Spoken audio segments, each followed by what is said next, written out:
барыг дайрах шаглаа. Ер нь энэ сургуулийн хавьяас хүүхдүүд гинт гарч ирэх юм аа.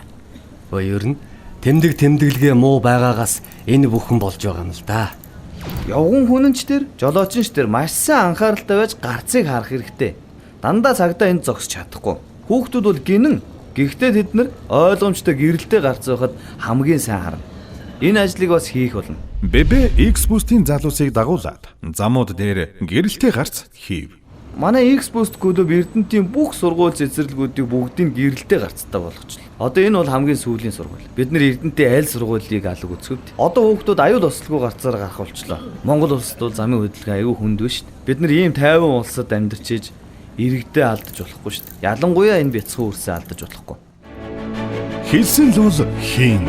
Бат үлзийн Бат Эрдэнэ.